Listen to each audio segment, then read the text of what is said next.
BD news. केंद्रीय वित्त मंत्री निर्मला सीतारमण ने आज बजट पेश कर दिया है। बजट को लेकर मध्य प्रदेश के सीएम डॉक्टर मोहन यादव का बयान भी सामने आया है। मध्य प्रदेश के सीएम डॉक्टर मोहन यादव ने बजट को लेकर आभार जताया। इसके साथ ही उन्होंने बताया कि वित्त मंत्री निर्मला सीतारमण का 9वां बजट है। देश के अन्नदाता, देश की महिलाओं, युवाओं और गरीब पर फोकस करने वाला ये बजट है। विकसित भारत 2047 की दिशा में ये बजट पेश किया गया है, जिसका निश्चित तौर पर देश की जनता को लाभ मिलेगा। इस बजट में हर क्षेत्र पर फोकस किया गया है। इसके साथ ही केंद्रीय वित्त मंत्री निर्मला सीतारमण द्वारा पेश किए गए इस बजट को लेकर मध्य प्रदेश के सीएम डॉक्टर मोहन यादव ने कहा कि इस बजट का फायदा देश के किसानों को पहुंचेगा। इस बजट में महिलाओं का, युवाओं का और गरीबों का खास तौर पर ध्यान रखा गया है। विकसित भारत 2047 की दिशा में इस बजट को पेश किया गया। मोदी सरकार द्वारा उनके तीसरे टर्म का ये जो बजट आया, इसमें यशस्वी प्रधानमंत्री की सरकारों के माध्यम से तो 12वां बजट है, लेकिन वित्त मंत्री द्वारा 9वां बजट जो प्रस्तुत किया गया है, मेरी अपनी ओर से बहुत बहुत बधाई। ये विकसित भारत 2047 का बजट पेश है, जिसमें गरीब, युवा, अन्नदाता और महिलाओं पर विशेष फोकस किया गया।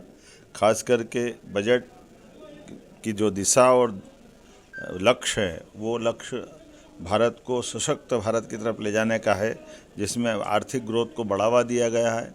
सभी वर्गों के साथ जनता के कल्याणकारी योजनाओं पर विशेष ध्यान दिया गया है। खासकर भारत को बायोफार्मा हब बनाने की दिशा में विनिर्माण क्षेत्रों के लिए रणनीतिक विकास की दृष्टि से पर्याप्त धनराशि का प्रबंधन किया गया है। क्लिनिकल ट्रायल स्थलों का विकास किया जाएगा, जिसमें 1000 ट्रायल स्तर बनेंगे।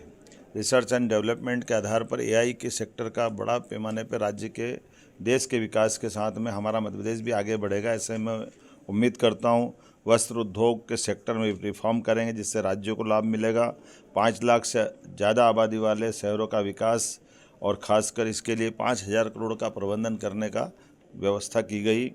छोटे शहरों में भी तीर्थस्थलों का विकास करने का पर्याप्त ध्यान दिया गया है। केयर इकोसिस्टम के माध्यम से बुजुर्गों का इलाज सही समय पर हो जाए, इसका प्रबंधन भी किया है।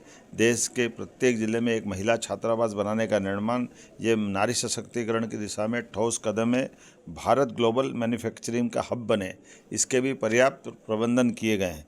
इससे कई वैश्विक देशों की चुनौतियों से निपटने में भी हमारी सरकार सक्षम होगी। गंभीर बीमारियों के लिए दवाई सस्ती करके ये सच में बड़ा काम किया है, जिसमें बीमारों के लिए कोई वर्ग का भी हो, लेकिन गंभीर बीमारियां हैं, उसका इलाज बड़ा महंगा पड़ता है। ऐसे में दवाई को सस्ती करना, माननीय प्रधानमंत्री जी को, माननीय वित्त मंत्री जी को बधाई देना चाहूँगा। खास करके पर्यटन स्थलों पर हजारों गाइड रख करके रोजगार के नए मार्ग को ढूंढने का प्रयास किया गया है। आर्कियोलॉजी की दृष्टि से, पुरातत्व की दृष्टि से जो रिजर्व स्थान है, उनको भी टूरिज्म की दृष्टि से खोलने का जो निर्णय किया गया है, इससे हमारी प्राचीन विरासत को भी लोग जानने समझने के लिए अवसर लेंगे। और ऐसे में विदेशी पर्यटकों को लाने के लिए 2% टैक्स की कमी करते हुए उनके लिए जो विशेष सौगात दी, जिसके आधार पर वैश्विक स्तर पर टूरिज्म के सेक्टर में भारत का स्थान और बढ़ेगा। जिला अस्पतालों को अपग्रेड करने का निर्णय किया है। इनकम टैक्स के में छोटे करदाताओं के लिए प्रक्रिया आसान की है।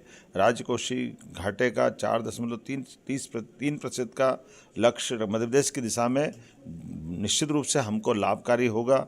राज्यों के लिए मध्य प्रदेश के लिए 1,40,000 करोड़ का अनुदान रखा है, जिसमें मध्य प्रदेश को भी राज्यों के लिए 1,40,000 करोड़ का अनुदान देने का निर्णय किया है, जिसमें मध्य प्रदेश भी लाभान्वित होगा।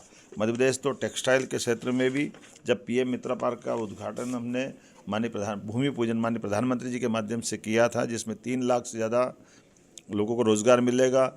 6 लाख से ज़्यादा कपास उत्पादक किसानों के लिए पूरा मालवा निमाड़ एक तरह से एक नई छलांग लगाने के लिए हमने पिछले समय उसका भूमि पूजन कराया।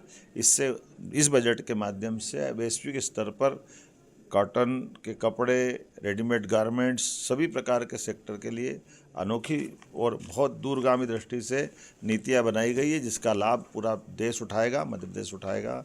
मैं अपनी ओर से, मध्य प्रदेश सरकार की ओर से, प्रदेश की 9 करोड़ जनता की ओर से आज इंदौर में मैंने इस कार्यक्रम में शामिल होकर के बजट भी सुना। बजट से जुड़े हुए विविध अलग अलग श्रेणी के विद्वानों के साथ संवाद भी हुआ, उनके विचार भी जाने और उनने सबने एक मुक्त कंठ से एक मत होकर के बजट की तारीफ की, ये आनंद का विषय है। मेरी अपनी ओर से बधाई।